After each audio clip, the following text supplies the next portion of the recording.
Welcome to An Author's Journey, where a prominent author chats with us about their journey as a writer. I'm your host, Joe Pizzo, and I am thrilled to be chatting with poet Janet Wong. Janet's work is closely connected to her Korean heritage and her Chinese heritage, as well as the fact that she was born in the United States. Janet celebrates her three cultures, and her cultural roots are apparent in her writing, especially in Janet's book, A Suitcase of Seaweed and More, which has recently been re-released with 50 additional pages of prose pieces and writing prompts that accompany the original poems. Edited with Sylvia Vardell, Hop to It, Poems to Get You Moving features what Janet calls current topics such as life during a pandemic, virtual learning, staying connected with friends, and standing up for what you believe in, which is very important with the study of social emotional learning, as many of us know. Born in Los Angeles, California, and raised on the West Coast, Janet had no plans to be a poet. She spoke only English while growing up, never having been taught Korean by her mother or Chinese by her father. While studying at UCLA, Janet studied art history in France during her junior year. When she returned from France, she founded UCLA's Immigrant Children's Art Project. A Yale Law School graduate who practiced corporate and labor law, Janet did not find a passion for law. She states clearly on scholastic.com, I wanted to do something more important with my life. I couldn't think of anything more important than working with kids. I had done a little bit of substitute teaching while I was in law school, and being a teacher is the hardest work I have done. I knew I wouldn't survive as a teacher. One day, while browsing in a tiny children's bookstore, I decided I wanted to try to write books for children. As a writer of children's books, Janet struggled at first and received many rejections. Even so, she persevered, and she has presently written 35 books.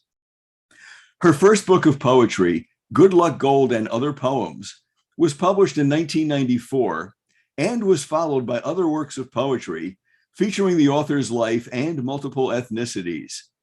She served as the writer-in-residence to the University of Southern California Writing Project in 1995, and as a visiting author to the Singapore Society for Reading and Literacy in 1997. Her strong commitment to the importance of literacy is highlighted by her awards from the International Reading Association, the Claremont Graduate School, and Penn State University. She has been selected to be a member of the Commission on Literature of the National Council of Teachers of English. Most recently, Janet has been awarded the 2021 National Council of Teachers of English Excellence in Poetry for Children Award. Janet's website reminds us that this is the most prestigious Lifetime Achievement Award that a children's poet can receive. It must be noted that Janet is the first Asian American winner and the first awardee who not only writes poetry, but also has created a successful publishing company, Pomelo Books. It is indeed an honor to welcome Janet Wong to An Author's Journey. Thank you so much, Joe Pizzo. I am really excited to be here. Janet, it's an honor. And I'm going to jump right into the questions, if that's okay. Absolutely. Now, Janet, it seems that you were not interested in writing poetry when you were in elementary school.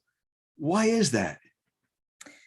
Well, starting about fourth grade, I decided I hated poetry, but I didn't know enough poetry to hate it. I think what I hated was poetry homework. I hated picking poems apart, trying to find the so-called true meaning. I hated having a homework assignment where I had to memorize a poem and then stand in front of the class and forget the poem. I have such a terrible memory. I can't even remember my own poems now that I read over and over and over. So I didn't really know enough poetry to hate it, but I just hadn't yet found poems that got me excited. And I hadn't yet been given the gift of just enjoying poems. I think that's one of the things that you do in your classroom is you let kids really get into the poems and just relax in them and enjoy them. And I know a lot of teachers who do that too. And the idea behind that is to have the poetry come alive, to let it breathe life and to mean something. And I know that your poems are designed basically to do that. Well, thank you. Thank you so much. Now, when you write, are your memories the primary source of your ideas, or do you draw from other sources? In my early books, Good Luck Gold and A Suitcase of Seaweed, I really did make lists of my strong childhood memories and I just wrote poems about them. I just started and wrote one poem after another about these strong childhood memories. But then later on, I transitioned into writing books that really had very little to do with my personal experiences. And many of the poems that I write for the anthologies that Sylvia Vardell and I have been putting together, many of those poems are really poems that fill a certain need. We might have 90 poems on various topics, and I'll say, we don't have a poem about X, so I need to write a poem about X. Or lately, like many of us, all of the feelings that we were experiencing during the pandemic that we're still experiencing now, I've found an outlet for them by just writing poems about things that I see on the news, about things that really worry me. And often I try to write those poems in a hopeful way, in a way that gives kids a call to action and something that they can do that's positive. And can I share one of them with you? Oh, sure. We would love that. Okay, I'm going to share a poem called You Can Do It Right Now from Hop to It, Poems to Get You Moving. And this is a poem that I wrote because I, like many of us, were seeing people go out to protest marches last year. And I thought, well, how does a child feel when she can't go to a protest march? Does she feel like she's not contributing? Does she feel upset because she's powerless? And I decided I needed to write this poem. It goes like this: You can do it right now. You can shout at a march. You can quietly pray.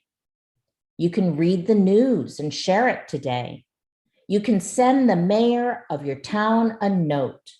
You can make a sign that tells people to vote. You can talk to your family. You can listen to friends. There are different ways to reach the same ends, to fight injustice, to show that you care. You can do it right now from anywhere. So that's a poem that came from right now, from the things that we've been experiencing, not from a childhood memory. But the early books, yeah, they came from childhood memories. Now, there's a lot of power in your words. And I know that I had said this when I did my other podcast, A Spot of Poetry, that you tend to be a minimalist, that you don't want to overwhelm your reader with a lot of extraneous details that might stand in the way of the message, but there's a subtlety to what you do. And has your poetry tended to be more of the minimalist approach, or do you find that it's beginning to change? I think that I love the way you're phrasing this, Joe. I love the idea of my poetry representing the minimalist approach, because I think that my favorite poems are poems that say a lot in a little bit of space.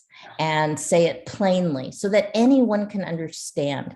I really think that the best poems speak to readers of all ages. The best poems make a kindergarten say, oh, I know how that feels. I've felt that way. The best poems make a 90-year-old say, I remember when that happened to me. So is it a minimalist approach to say things very plainly? I don't know, but I love the way it sounds. Thanks. I listen to your poetry and it reminds me of Carl Sandburg. It reminds me of William Carlos Williams, of the writings of Hemingway, where the message is the focus. The message gets the spotlight. And it's almost as if rather than, and I'm going to change that word spotlight for a moment, rather than just putting on a spotlight, a floodlight that puts intense light to make a lot of light in a certain area and bring many things into view, that it seems that you do more with a beacon, where it's a more narrowed approach, like a laser that goes to a certain place. And to me, a spotlight floods an area, but it's the beacon that guides. And you seem to be a poet whose intentions are to guide people to their own realizations, to finding things out inside of them that maybe they didn't realize before. I love that. I love that. Thank you. Thank you for phrasing it that way. I had never thought of my poems as being like beacons, but I'll take it. Yeah, that's good. Okay. Now, every one of us runs into a situation as writers where we have an idea and we're struggling with it a little bit, and we hit into that thing that we call writer's block. And we're wrestling with the piece and we're trying to get it to go in the right direction. And it's just not coming the way that we'd like it to. Is there a secret maybe that you have, or a strategy that you have to take that frustration and make it a little more productive? To some people I know will take a walk, others will talk to someone, some will meditate a little bit. Do you have a technique that you like to use? Well, those are all great strategies. And I think that before I answer your question, I want to say, I think too many writers get hung up on the idea that they're stuck. And I don't really think of it as being stuck. I just think of it as, all right, now it's time to do something else. And I'll go and I'll purposely save some kind of unpleasant tasks to do all throughout the day while I'm writing, and I need just a little brain break. So for instance, when I eat my lunch, I won't clean up right away, but over the course of 2 or 3 hours, I'll wash one dish. I'll put away a package of whatever it was that I was using, and I'll go and do these sort of unpleasant small tasks that I'm ready to just get out of the way, and then I'm eager to come back to the writing. And just stepping away for 1 minute can really free your mind. You don't even realize it, but you're working things out on your own when you're washing dishes or brushing your teeth or organizing part of your bookshelf. While you're doing that for a minute, your mind is just figuring everything out. One of the reasons why we wrote Hop to It, or why we put together Hop to It, Poems to Get You Moving, is because we realized that it's super important to promote brain breaks, not just when you're stuck, even when you're humming along and getting a lot done, just to take a brain break for 30 seconds or 1 minute with a poem or something else to keep yourself healthy. So I welcome these little teeny tiny bouts of writer's block, or whatever you want to call them, because they help remind me that there are other things that I need to be doing. I love that you bring up the idea of brain breaks, because a colleague of mine and I were giving a workshop this past year. And as you know, everything has been virtual. And we're doing it for teachers who are located in different schools in New Jersey. And interestingly enough, during the presentation, we sit for 2 hours. And I said to my colleague, for a 2-hour presentation, you and I both believe that we need brain breaks. My colleague, Dr. Ken Pasek, whom I admire greatly, and I do a lot of my own learning with him, and we present a lot of our findings as well. And I said, Ken, you know what? For a 2-hour workshop, I'm going to put trivia questions in. I'm going to put a stretching minute in there. And so that's what we did. We would go about X amount of time, 20 minutes, half hour, whatever, wherever the logical break was. And I'd say, okay, it's time for a brain break. So here's your first trivia question. we would do that. And I said, you know, exactly what you said, a brain break is necessary. Absolutely.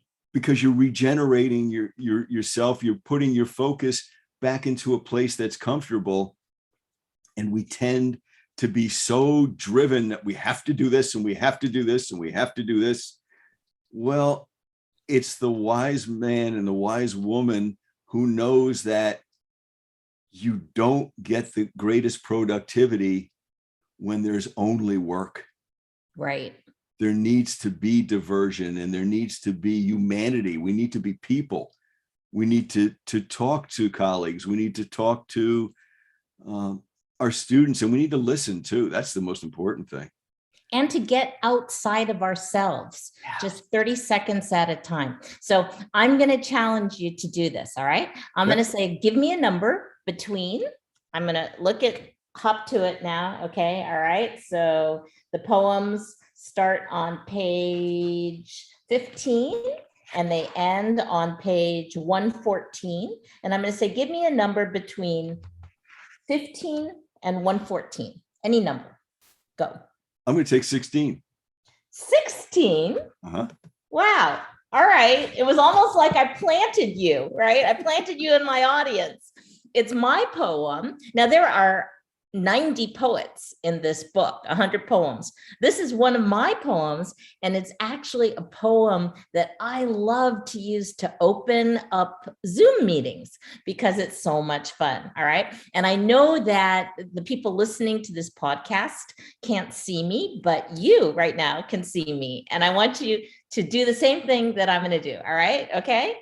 Warning. The first thing, I need to see either your foot or your shoe or something like that. All right. Ways to say hello. Foot wave. Good job, Joe. Air bump. Jazz hands. Heart thump. Thumbs up. Clap hello. Chicken wing, elbow. Rabbit ears. Fish face. I bring you greetings from inner space. Woohoo! Now, I know you don't like to put videos on your podcast, but I think you're going to need to cut this little section out and put it on your Twitter account, Joe. I think that was wonderful. So just 30 seconds to get us outside ourselves. And a teacher can do a brain break can make a brain break fun by just setting an alarm on your phone, right? Maybe you know that you're going to be teaching a solid half hour of really intense material. And so you just put a little alarm on your phone so that it goes off at the 31-minute mark. And then you say, oh, poetry break. You share a poem. You don't even need to talk about it. And then you move on. How fun is that, right? See, you write the way You are. Your writing is a reflection of your soul. The person that you are comes across on the page. And I think that's the attraction. That's what brings kids and adults to your poetry. You're not afraid to take down those barriers and say, you know what, to me, in my world, poetry is fun. So if you want to have some fun with poetry, come and join me. And if you think that this is silly, well, just sit back and watch us be silly. That's right. Somebody's going to be having fun in this room, whether it doesn't seem to matter. Absolutely. Absolutely. That is so true. And I think that, as much as anything, is the reason that you have the appeal that you have. And it's also the genius behind your work, because you have gone beyond all of those checklists and rubrics and formulas and whatever to say, sometimes you just have to have a little fun.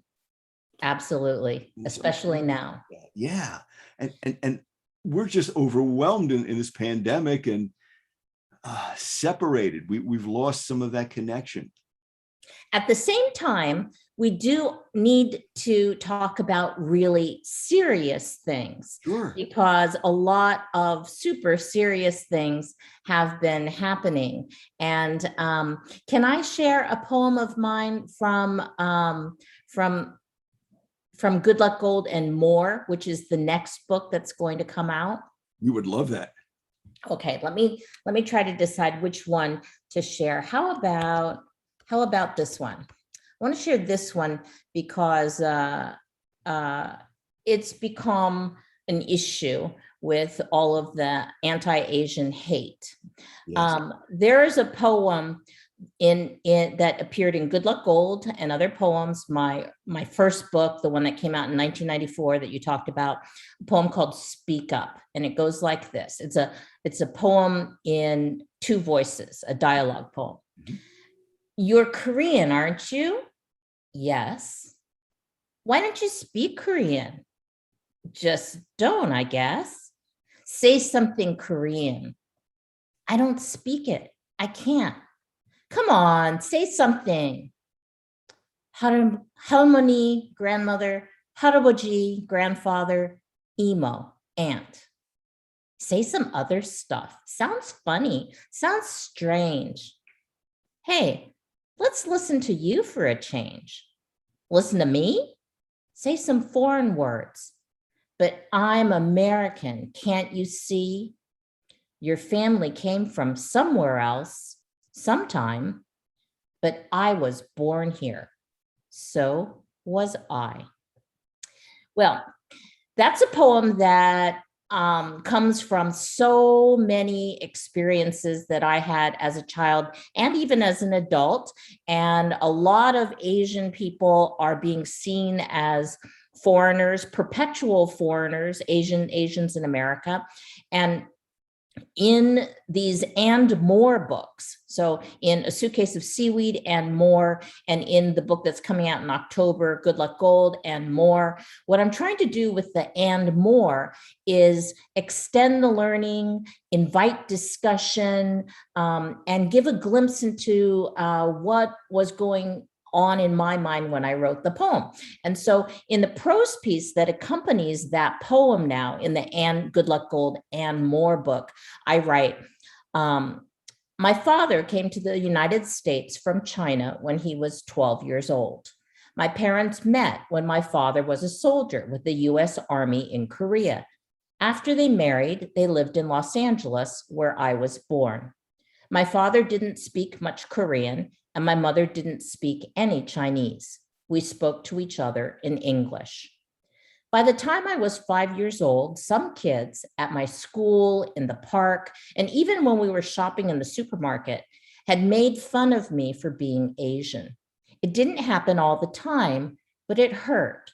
They would make Chinese sounding noises and pull at their eyes. They would tell me to say some words in Korean or Chinese, and then they would mock those words. No one ever asked my white friends to speak German or Italian or French. In this poem, I sound like I'm saying that I don't want to speak Korean, but the opposite is the truth. I wish I spoke Korean, my mother's native language. I wish I spoke Chinese, my father's native language. I wish all of that now. But when I was a child, I thought that learning Chinese or Korean would give the bullies more to tease me about. So I decided that I wouldn't learn those languages. I let the bullies steal my family languages from me.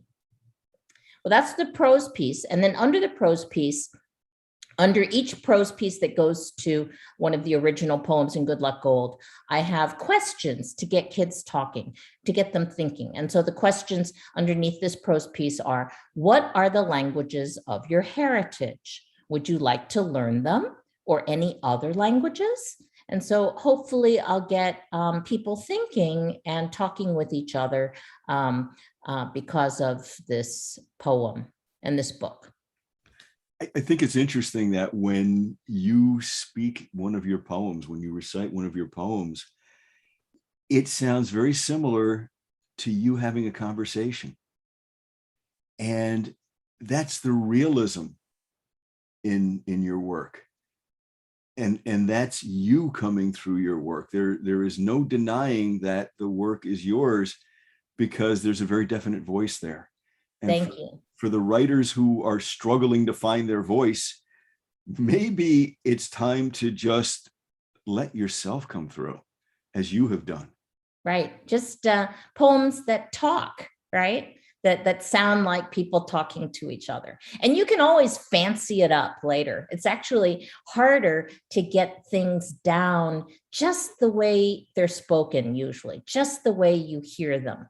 I think that one of the problems with poetry is that many students hear really fancy language in 18th century, 19th century, early 20th century poems, and they think, oh, I guess that's how we're supposed to sound when we write a poem.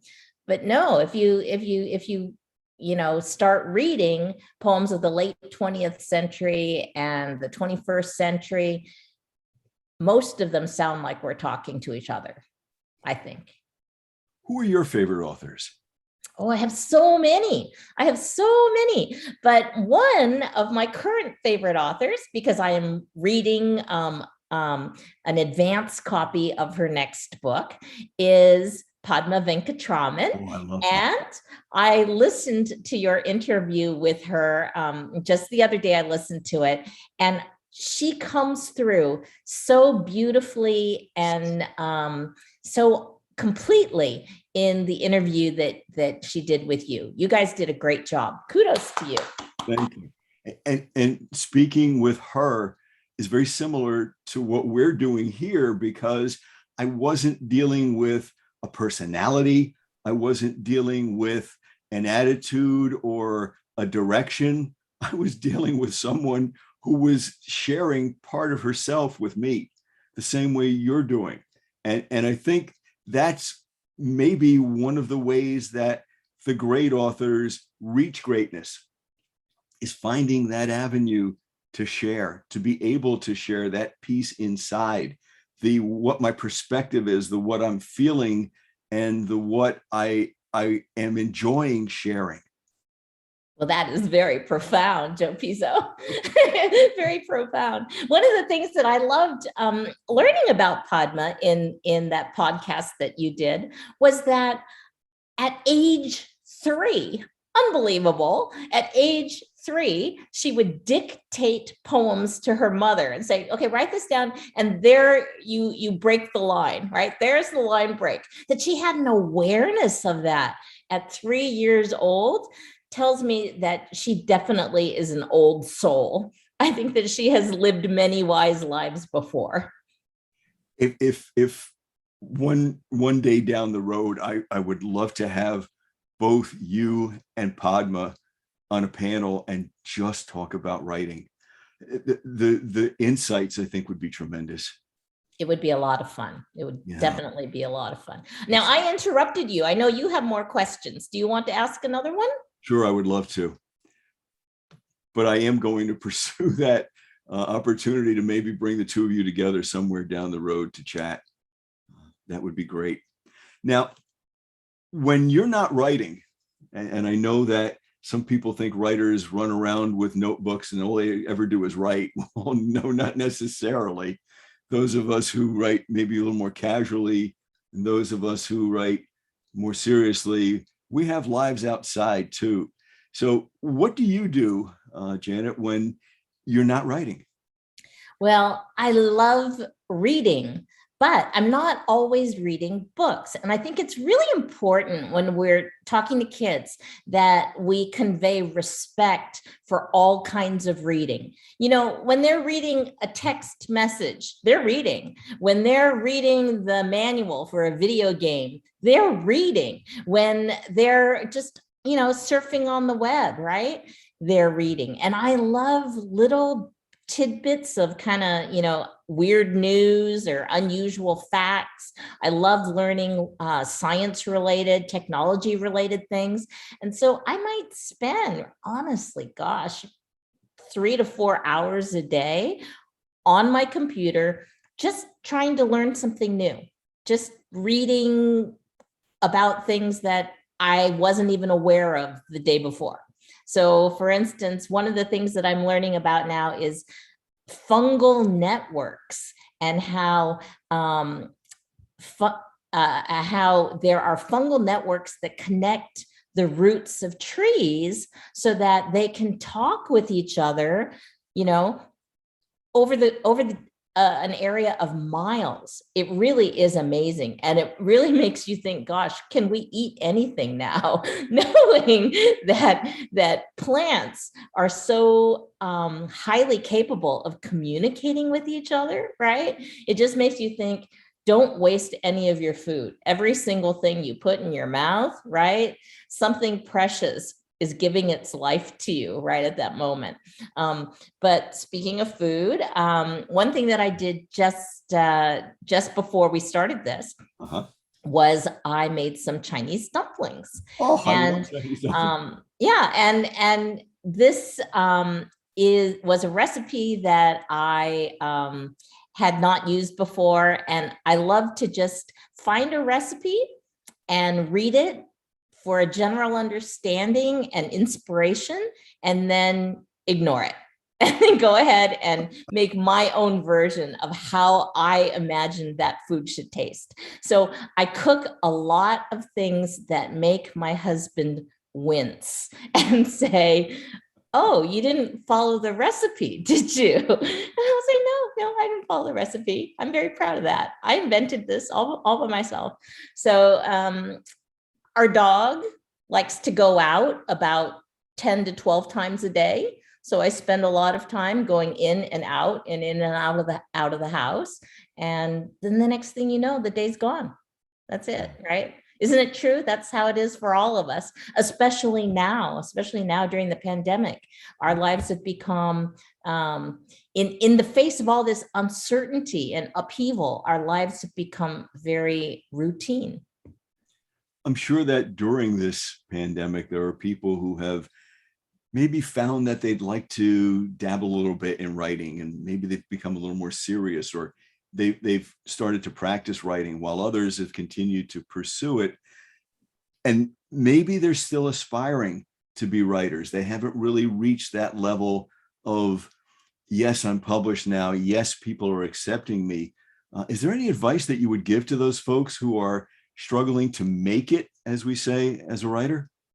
Yes, respect yourself, trust yourself, and just try and see what happens.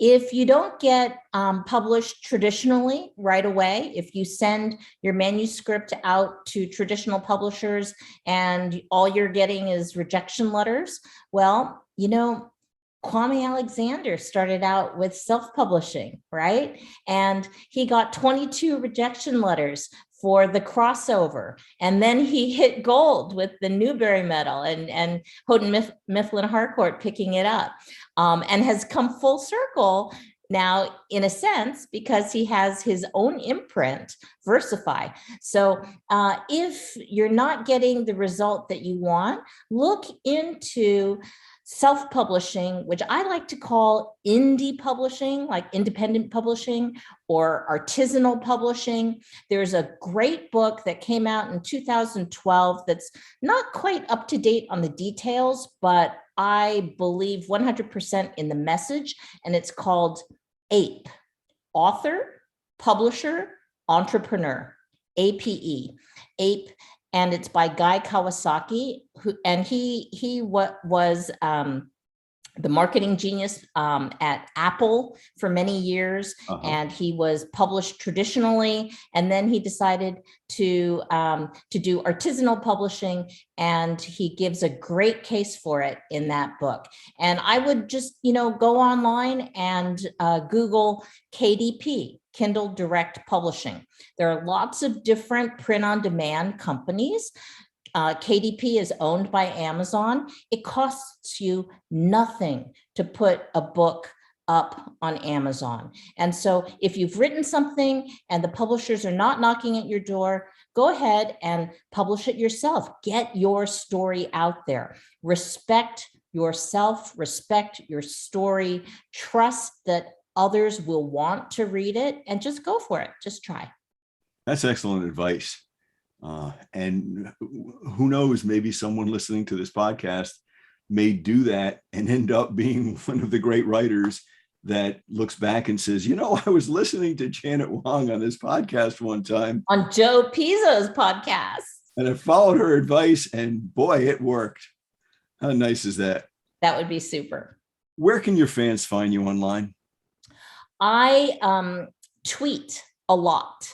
So if you follow me, Janet Wong author, there are actually many Janet Wongs out there. But if you follow at Janet Wong author, I tweet regularly. I do a lot of boosting where I see something that I think is important or uplifting, and I'll just retweet. And so hopefully you'll find me there. Hopefully you'll look for me there. And beyond the books that you've published so far, is there something in the works that maybe in the back of your mind is just starting the beginnings of an idea that you think might be coming forth? Well, Good Luck Gold and More will be out in October, hopefully October 1st. And Sylvia Vardell and I are working on an idea that involves preschool. So hopefully, if anyone out there works with the very young, you'll follow Sylvia's blog, which is poetryforchildren.blogspot.com, and see something about our preschool project before the end of the year. Janet Wong, thank you so much for giving your time to take an author's journey with me today. Best wishes for continuing your career as many children's all-time favorite poet. And I have to tell you, you have become one of mine as well. Oh, thank you, Joe. And I'm going to go onto your YouTube channel and listen to all of the podcasts that I have missed, because you are my favorite podcaster. Oh, that's a big compliment. Thank you so much. Well, folks, that concludes an author's journey for today. Once again, I'm your host, Joe Pizzo. Have a wonderful day.